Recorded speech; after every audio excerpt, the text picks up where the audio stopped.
नारद जी ने ब्रह्मा जी से पूछा, हे पितामह, कृपा करके बताइए कि भगवान शिव कैलाश कब गए?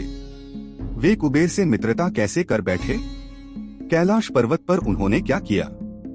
मैं इन बातों को जानने के लिए अत्यंत उत्सुक हूँ। ब्रह्मा जी ने उत्तर दिया, हे नारद, तुम ध्यानपूर्वक सुनो। मैं तुम्हें उस चंद्रशेखर शिव की कथा सुनाता हूँ जो कैलाश गए और जिन्होंने कुबेर से मित्रता की। कंपिल्य नगरी में एक प्रतिष्ठित ब्राह्मण थे, यज्ञदत्त। वे यज्ञों के माहिर, वेदों के ज्ञाता और दानवीर के रूप में जाने जाते थे। उनका बेटा गुणनिधि नाम के विपरीत गुणों से कोसों दूर था। चांद सा सुंदर दिखने वाला यह लड़का उपनयन के बाद ज्ञान की 8 शाखाओं में पारंगत तो हुआ, पर गुप्त रूप से लग गया। जुए के चक्कर में माँ से छुप छुपाकर पैसे उड़ाना, जुआरियों से यारी निभाना, यही उसका शगल था। ब्राह्मणों के रीति रिवाजों को उसने ताक पर रख दिया। संध्या वंदन और स्नान तो दूर की बात, वह तो वेद, शास्त्र, भगवान और ब्राह्मणों को भी बुरा भला कहने लगा था। स्मृतियों के नियमों को उसने पैरों तले रौंद दिया था। नाच गाना और विधर्मियों की संगत उसे खूब भाती थी। माँ बेचारी ममता के वश होकर उसे कभी कभार पिता से मिलाने की कोशिश करती, पर वह दूर ही भागता। यज्ञदत्त जब पूछते, अरियो अच्छी औरत कहाँ है, अपना लाडला गुणनिधि, तो पत्नी कहती, बस अभी गया प्रभु। स्नान पूजा करके 2-3 दोस्तों के साथ कुछ सीखने अकेली माँ एक ही बेटे के कारण ऐसे ही झूठ बोलकर पति को अंधेरे में रखती थी। भोले भाले यज्ञदत्त को बेटे के कारनामों की भनक तक नहीं लगी। 16 साल का होने पर जब सारे संस्कार हो गए तो उन्होंने गृह्य सूत्रों के अनुसार धूमधाम से उसका विवाह भी करा दिया। आश्चर्य का भाव, ओह नारद, हर दिन माँ का दिल ममता से भरा होता था और वह अपने बेटे को पास बिठाकर बड़े प्यार से डांटती थी। अरे मेरे नादान बेटे, तुम्हारे पिता भले ही बड़े आदमी हैं, पर उनका गुस्सा 7वें आसमान पर रहता है। अगर उन्हें तुम्हारी करतूतों का पता चल गया तो तुम्हारी खैर नहीं और मुझे भी नहीं छोड़ेंगे। मैं हर रोज तुम्हारे काले कारनामों को उनसे छुपाती हूँ। अपने अच्छे व्यवहार और धन के कारण समाज में उनकी बड़ी इज्जत है। प्यारे बच्चे, अच्छी विद्या और संतों की संगति ब्राह्मणों के लिए अनमोल खजाना है। क्यों नहीं तुम इसमें मन लगाते? तुम्हारे दादा परदादा सब बड़े वैदिक विद्वान, शास्त्रों के ज्ञाता और सोम यज्ञ करने वाले कहलाते थे। बुरी संगत छोड़ो, अच्छे लोगों से दोस्ती करो, पढ़ाई पर ध्यान दो और ब्राह्मणों के नियमों का सख्ती से पालन करो। शक्ल सूरत, नाम और काम में अपने पिता जैसे बनने की कोशिश करो। तुम्हें शर्म क्यों नहीं आती? अपनी ये बुराइयां छोड़ दो। अब तुम 19 के हो गए हो और तुम्हारी पत्नी 16 की।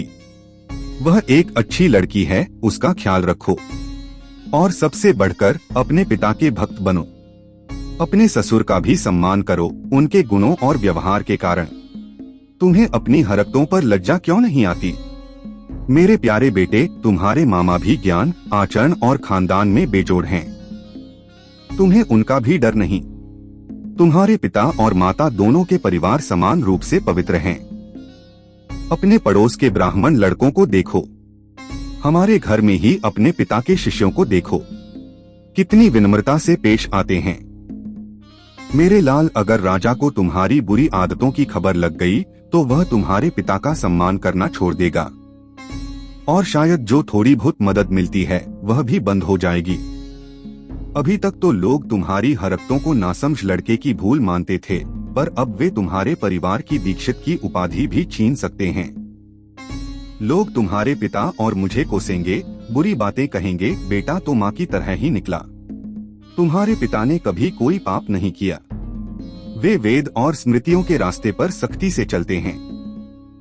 स्वयं भगवान शिव मेरे मन की पवित्रता के साक्षी हैं, जो हमेशा उनके चरणों में लीन रहता है। मैंने तो मासिक धर्म के बाद स्नान किए बिना किसी पापी का चेहरा भी नहीं देखा। सच में भाग्य बड़ा बलवान है जो तुम्हारे जैसा लड़का मेरे पेट से पैदा हुआ। माँ ने उसे कितना समझाया, पर उस दुष्ट लड़के पर कोई असर नहीं हुआ। आखिर बुरी आदतों का गुलाम मूर्ख सुधरता कहाँ है? शिकार, शराब, निंदा, झूठ, चोरी, जुआ, ये ऐसी बुराइयां हैं जिनके चंगुल से कौन बच पाया है। वह दुष्ट गुणनिधि घर में जो कुछ भी मिलता, कपड़ा हो या सस्ती धातु का बर्तन, उसे जुए की अड्डे पर ले जाता और हार जाता। एक बार तो उसने अपने पिता की बेशकीमती अंगूठी भी चुरा ली, जिसमें हीरे जवाहरात जड़े थे, और उसे एक जुआरी को दे दी। और फिर एक दिन दीक्षित यज्ञदत्त ने उस अंगूठी को उस जुआरी के हाथ में देख लिया। उन्होंने पूछा, अरे भाई, यह अंगूठी तुम्हें कहाँ से मिली? पहले तो जुआरी ने कुछ नहीं कहा। जब बार बार पूछा गया तो बोला, ओ ब्राह्मण देवता, आप मुझ पर चोरी का इल्जाम लगा रहे हैं। यह तो आपके बेटे ने मुझे दी थी। यह मत समझिए कि यह अंगूठी जीतने वाला मैं अकेला हूँ। उसने तो और भी बहुत सी कीमती चीजें दूसरे जुआरियों को हारी हैं। उसने तो हीरे, धातुएं, रेशमी कपड़े, बर्तन, सोने के लोटे और तरह तरह के तांबे पीतल के बर्तन तक दे डाले। पूरी दुनिया में आपके बेटे जैसा बेकार और कंगाल जुआरी दूसरा नहीं मिलेगा। अरे ओ ब्राह्मण, अब तक आपको यह कैसे पता नहीं चला कि आपका बेटा नीच जुआरियों का सरदार है, जो बुरे काम और धोखेबाजी में बड़ा चालाक है। यह सुनकर बेचारे दीक्षित का सिर शर्म से झुक गया। उसने अपना मुंह और सिर कपड़े से ढक लिया और चुपचाप घर में घुस गया। वैदिक कर्मकांडों के ज्ञाता यज्ञदत्त ने अपनी पत्नी से बात की, जो बड़ी पवित्र और पतिव्रता स्त्री थी। यज्ञदत्त ने कहा, कहाँ है वह जुआरी, नीच बेटा गुणनिधि? छोड़ो भी, मुझे उससे पूछना भी क्यों चाहिए। पर वह शुभ अंगूठी कहाँ है जो तुमने मेरे शरीर पर तेल मलते वक्त मेरी उंगली से उतारी थी? उसे जल्दी लाओ। पत्नी डर गई। वह उनके स्नान और दोपहर की पूजा की तैयारी में लगी थी, इसलिए बोली, हे स्वामी, मैं पूजा की सामग्री जुटा रही हूँ। हे अतिथि प्रिय प्रभु, कहीं मेहमानों को बेवजह इंतजार न करना पड़े। मैं अभी अभी मीठा हलवा बनाते वक्त वह अंगूठी किसी बर्तन में रखकर भूल गई। हाय रे किस्मत, मुझे याद ही नहीं कहाँ रखी। दीक्षित ने कहा, ओ सत्यवादी नारी, जिसने एक नालायक बेटे को जन्म दिया है। जब भी मैंने पूछा हमारा बेटा कहाँ गया, तो तुम कहती थी, हे स्वामी, वह तो अभी अभी वेदों का पाठ करके 2-3 दोस्तों के साथ उसे दोहराने गया है। कहाँ है तुम्हारी वह रेशमी साड़ी, मजीठ के रंग जैसी लाल, जो मैंने तुम्हें दी थी और जो हमेशा घर में यहाँ टंगी रहती थी? सच बताओ, डरो मत। वह रत्नों से जड़ा सोने का फूलदान भी गायब है जो मैंने तुम्हें दिया था। वह 3 पैरों वाला तिपाई जिस पर मखमली गद्दा था, वह भी कहीं नहीं दिख रहा। कहाँ है दक्षिण में बना वह कांसे का बर्तन? कहाँ है बंगाल का बना वह तांबे का लोटा? कहाँ है वह हाथीदांत का डिब्बा जिसमें कीमती और छोटी चीजें रखते थे? कहाँ है वह अद्भुत सुंदर मूर्ति, एक स्त्री दीपक जला रही है, चांद की तरह चमक रही थी, जो पहाड़ी इलाके से लाई गई थी? और क्या कहूँ बेकार में? ओ कुलीन कुल की नारी, तुमसे गुस्सा करना भी बेकार है। मैं तो अब दूसरी शादी करने के बाद ही खाना खाऊंगा। मैं तो अब बेऔलाद ही हूँ, क्योंकि उस दुष्ट ने पूरे खानदान को बदनाम कर दिया है। उठो और मेरे लिए पानी लाओ। मैं उसे तिल और जल अर्पित करने की क्रिया करूंगा, मानो वह मर गया हो। एक दुष्ट पुत्र होने से अच्छा है कि कोई संतान न हो जो पूरे परिवार को अपमानित करे। एक बुरे इंसान को त्याग देना ही परिवार को बचाने का पुराना तरीका है। ब्राह्मण यज्ञदत्त ने स्नान किया, अपने नित्य कर्म किए और उसी दिन एक और वैदिक विद्वान की बेटी से शादी कर ली। ब्रह्मा ने कहा, दीक्षित यज्ञदत्त के पुत्र गुणनिधि को जब यह सब पता चला तो वह पछतावे से भर गया। उसने खुद को कोसा और उस जगह से चल पड़ा।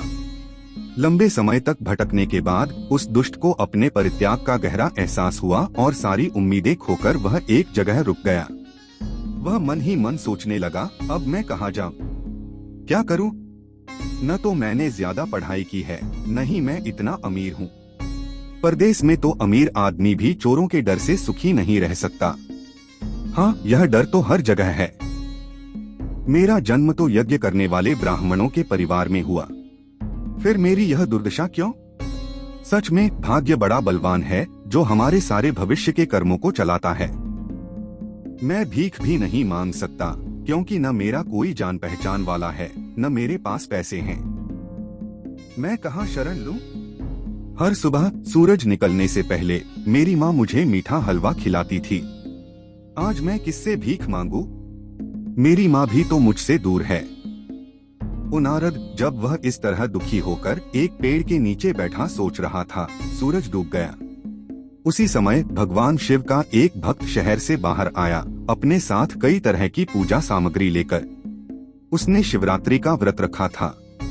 भगवान शिव की पूजा करने के लिए वह अपने रिश्तेदारों के साथ जा रहा था और कई तरह की सुंदर भेंटें ले जा रहा था। भक्त शिव के मंदिर में दाखिल हुआ और बड़ी श्रद्धा से विधिपूर्वक उनकी पूजा की। यज्ञदत्त का ब्राह्मण लड़का माँ से बिछड़ा और पिता से त्यागा हुआ उस वक्त बहुत भूखा था। उसने मीठे हलवे की खुशबू सूंघी और भक्त के पीछे पीछे चल दिया। अगर किस्मत से शिव के ये भक्त शिव को भोग लगाकर सो गए तो रात में मैं ये ढेर सारे हलवे और मिठाइयाँ खा लूंगा। इसी उम्मीद में वह शिव मंदिर के दरवाजे पर बैठकर भक्त की महान पूजा को देखता रहा। जब पूजा खत्म हो गई और प्रार्थना के गीत नृत्य समाप्त हो गए तो भक्त लेट गए और सोने लगे। तभी वह युवक शिव के गर्भगृह में घुसा, वहां रखे भोग को चुराने के लिए। दीपक बहुत धीमी रोशनी दे रहा था, इसलिए हलवे को साफ देखने के लिए उसने अपने निचले वस्त्र का एक टुकड़ा फाड़ा और उसे दीपक में बत्ती की तरह डाल दिया, जिससे दीपक तेज जलने लगा।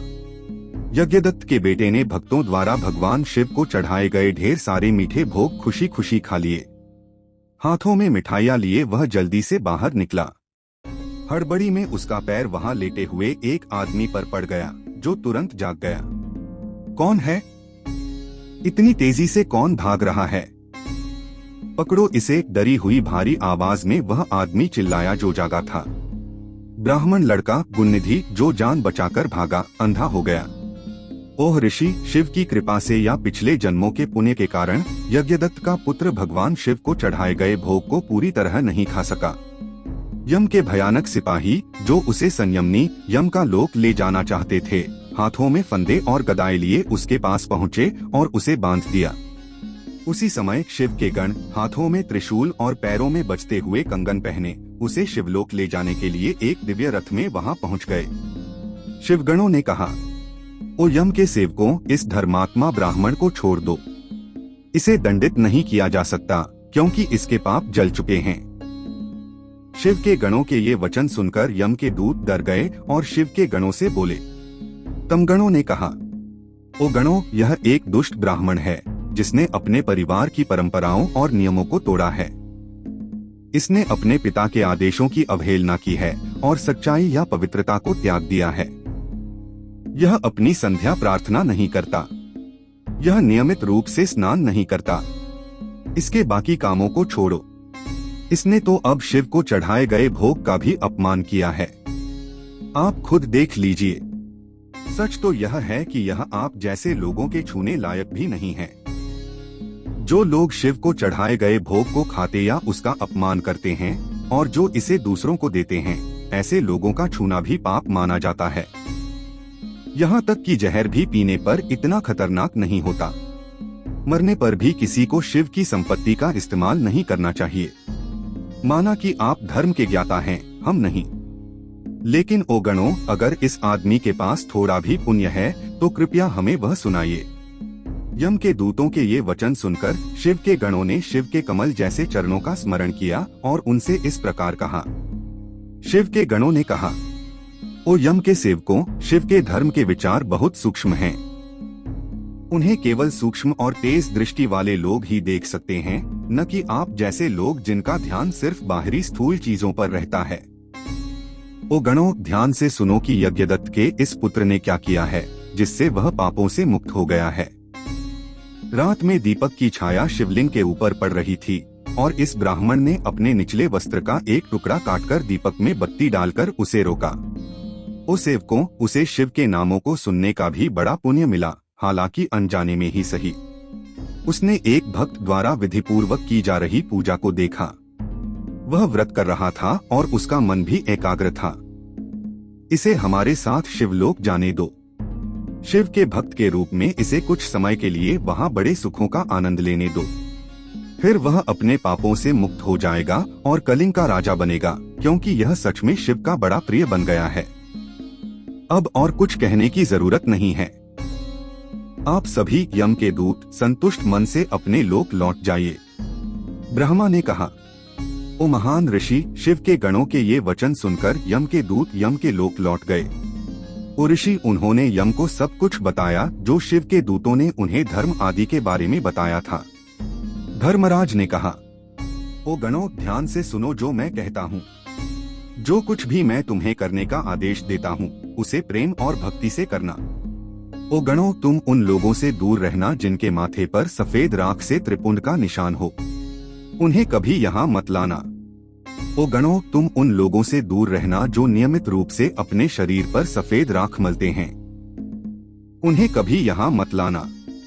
तुम उन सभी लोगों से दूर रहना जो किसी भी कारण से शिव का वेश और रूप धारण करते हैं, उन्हें कभी यहाँ मत लाना।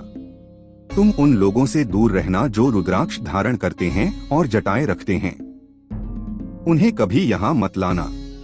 तुम उन लोगों से दूर रहना जो अपनी जीविका के लिए भी शिव के वस्त्र या रूप की नकल करते हैं, उन्हें कभी यहाँ मत लाना। तुम उन लोगों से दूर रहना जो धोखा देने के उद्देश्य से भी शिव के वस्त्र और रूप की नकल करते हैं, उन्हें कभी यहाँ मत लाना।